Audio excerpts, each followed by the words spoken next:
Students, हम history में second lesson कर रहे थे। हमारे लेसन का नाम था लेखन कला और शहरी जीवन। तो हमारा नेक्स्ट क्वेश्चन है, जो शहरी अर्थव्यवस्था के लिए कुशल परिवहन व्यवस्था की क्या भूमिका होती है। देखो, कोई भी देश है उसके देश की अर्थव्यवस्था तभी मजबूत होती है अगर वहाँ पर परिवहन की व्यवस्था अच्छी होगी। परिवहन की आवश्यकता अच्छी होगी तो क्या होगा, किसी भी सामान को, मनुष्य को, वस्तु को एक स्थान से दूसरे स्थान पर ले जाना आसान भी होगा, जल्दी पहुँचेगा, समय की बचत भी होगी, खर्चा भी कम आएगा परिवहन के साधन में से। अगर मान लो जैसे मान लो पैदल ले जाते थे या बैलगाड़ी में या पशुओं की तरह ले जाते थे, पशुओं के लिए चारा वगैरह बंदोबस्त करना, पशुओं की देखभाल करना, तो उन सारी चीज़ों का खर्चा आता था। तुम्हारा आंसर है कुशल परिवहन व्यवस्था शहरी विकास के लिए सबसे अधिक महत्वपूर्ण होती है। अनाज हो, काठ कोयला हो, या जहाँ पशुओं की पीठ पर रख कर ले जाने वाला सामान हो, बैलगाड़ी में डालकर ले जाएं, शहरों में लाना हो तो बहुत कठिन होता है। इसका कारण ये है कि एक तो इसमें टाइम बहुत ज़्यादा लगता है, समय बहुत लगता है। दूसरा, पशुओं के लिए चारे आदि पर भी काफ़ी खर्चा होता है। और शहरी अर्थव्यवस्था थी वो इसका बोझ उठाने के लिए सक्षम नहीं थी। शहरी अर्थव्यवस्था के लिए परिवहन का सबसे सस्ता साधन था जलमार्ग होता था, क्योंकि अनाज के बोरों से लदी हुई नावें नदी की धारा की गति के साथ साथ हवा के वेग के साथ अपने आप चलती थी, जिसके ऊपर कोई खर्चा नहीं आता था। और प्राचीन मेसोपोटामिया की नहरें तो प्राकृतिक जलधाराएं छोटी छोटी बस्तियों के बीच में माल के परिवहन का अच्छा मार्ग थी। और इन उस समय नदियों उन दिनों व्यापार का के लिए विश्व मार्ग के रूप में जानी जाती थी। इसलिए परिवहन व्यवस्था ने मेसोपोटामिया के शहरीकरण में बड़ी ही महत्वपूर्ण भूमिका निभाई। हमारा सेकंड क्वेश्चन है, मेसोपोटामिया में लेखन कला का विकास कैसे हुआ। देखो, बोली जाने वाली कोई भी ध्वनि है उसको लिखने के लिए हम जो चिन्ह या संकेत बनाते हैं, निश्चित करते हैं, उसे लिपि कहते हैं। तो मेसोपोटामिया के लोगों के पास अपनी लिपि थी। उन्होंने तब लिखना शुरू किया था जब उनके समाज अपने लेन देन के का स्थायी हिसाब किताब रखने की ज़रूरत पड़ी, क्योंकि शहरी जीवन के लिए लेन देन अलग अलग समय पर होता था और उन्हें करने वाले कई लोग होते थे और सौदा भी कई तरह से होता था, कई प्रकार के सामान का होता था। मेसोपोटामिया के लोग क्या करते थे, मिट्टी की पट्टिकाओं पर, जैसे तख्ती होती थी, उन पर लिखते थे या छोटी छोटी पट्टिकाएँ बना लेते थे। खाली मिट्टी की तख्ती में तो फिर भी लकड़ी होती है, वो मिट्टी की ही बना लेते थे, जैसे मान लो थप कर उसको। मेसोपोटामिया में जो पहली पट्टिका मिली है वो लगभग 3200 ईसा पूर्व की है। उसमें चित्र जैसे चिन्ह और संख्याएँ दी गई हैं। वहाँ बैलों के, मछलियों के, रोटियों के लगभग 5000 सूचियाँ हैं। और ये सूचियाँ बताती है कि वहाँ के दक्षिणी शहर उरुक के मंदिरों में आने जाने वाले लोगों की संख्या या जो भी चीज़ें गई थी उसके बारे में है। मेसोपोटामिया के लोग लेखन कार्य किस प्रकार करते थे। वो लेखन कार्य यानी वहाँ के लोग थे वो अपना हिसाब किताब रखने के लिए मिट्टी की पट्टिकाओं पर लिखा करते थे। और पट्टिकाएँ तैयार करने के लिए लिपि क्या करते थे, चिकनी मिट्टी को पहले गीला करके गूँथ लेते थे आटे की तरह, फिर उसे थप कर एक ऐसी पट्टी का रूप दे देते थे जिस पर आसानी से एक हाथ से पकड़ा जा सके, और उसकी एक सतह को चिकना कर देते थे और सरकंडे की तीली की तीखी नोक से उसके ऊपर नम चिकनी सतह पर कीलाकार चिन्ह बना देते थे।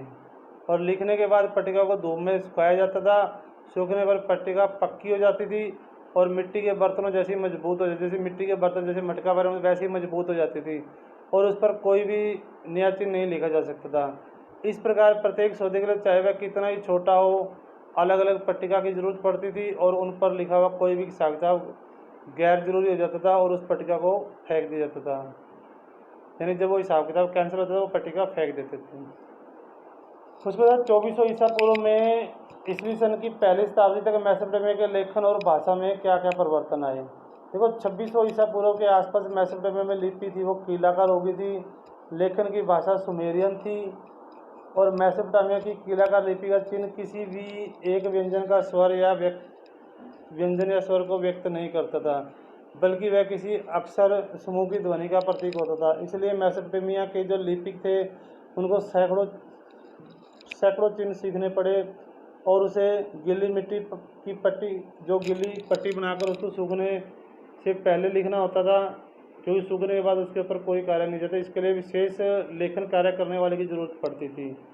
लेकिन अब लेखन का प्रयोग केवल हिसाब किताब रखने के लिए नहीं, बल्कि शब्दकोश बनाने के लिए, भूमि के हस्तांतरण के लिए, कानूनी मान्यता प्रदान करने के लिए, राजाओं के कार्यों का वर्णन करने के लिए कानून में हुए परिवर्तनों को बताने के लिए होने लगा, जो देश की आम जनता के लिए बनाए गए थे। 2400 ईसा पूर्व के बाद जो सुमेरियन भाषा का स्थान धीरे धीरे अकड़ी भाषा ने ले लिया। जो अकदी भाषा थी उसमें किलाकार लेखन का कार्य ईस्वी सन की पहली शताब्दी तक यानी कि 2000 ईस्वी से अधिक वर्षों तक चलता रहा।